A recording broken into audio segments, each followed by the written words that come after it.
Welcome to Tuesday of the second week of Lent. My name is Paul Wadell.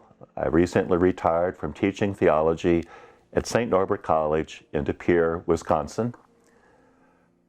Our first reading today from the prophet Isaiah rouses us to pay attention. If we had been sleepwalking through life, here's our wake-up call. With the fiery fervor of a prophet, Isaiah issues a string of commands. We are to hear the word of the Lord and listen to the instruction of our God.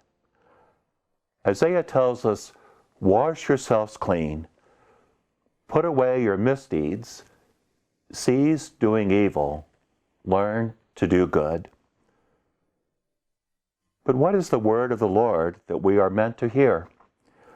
What is the instruction from God that Isaiah exhorts us to heed? And if we are to wash ourselves clean, what do we have to do? The answer to each of these questions is unmistakably clear. We need to turn from injustice to justice.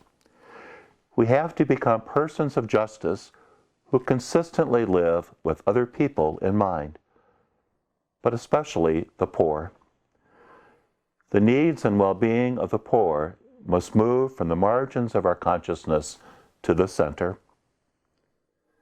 Today, Isaiah calls us to conversion.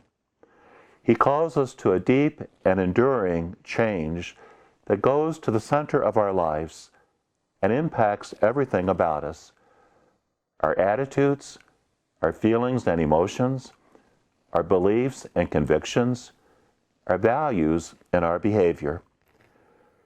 It is a conversion that takes hold when we hear the cries of the poor and respond. As Isaiah exhorts us, make justice your aim, redress the wrong, hear the orphan's plea, defend the widow. The orphan and the widow represent the people in our world who are poor and defenseless. The orphan and the widow are the people in our world who are always on the margins of society, people for whom every day is a question of survival. It is easy for us not to see them. It is easy to act as if they do not exist, and easy to think that their needs are not our responsibility. But we know that is not true. Every human being is a child of God. Every human being is beloved by God. Every human being is a member of the family of God. And that means that the poor and the helpless, the oppressed and the forgotten, the immigrants, the migrants, and the refugees, they are not strangers to us. They are our sisters and brothers. To turn our back on them is to betray a member of our family. Yes, it is easy to overlook the obligations that we have to the poor, the obligations that we have to victims of injustice, the obligations that we have to people who are shoved to the fringe of society so often that it's as if they are barely hanging on. But if that happens, Isaiah says, we have blood on our hands. That may sound extreme, but if God is a God of justice who sides with the poor, then we are called to do the same. If God is grieved by the sufferings and affliction of the poor and intervenes on their behalf, so must we. We are to stand with the poor.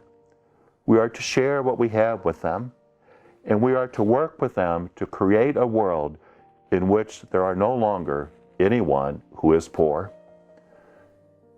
That may sound utopian, too impossible to be real, but that is God's dream for the world, and it should be ours as well. And so the message today is clear. As Isaiah says, our scarlet, crimson red sins will be washed away when we want what God wants. It is no secret what God wants. God wants justice and life for the poor. Perhaps this is what Jesus had in mind in our gospel today, when Jesus said, "The greatest among you will be the one who serves the rest."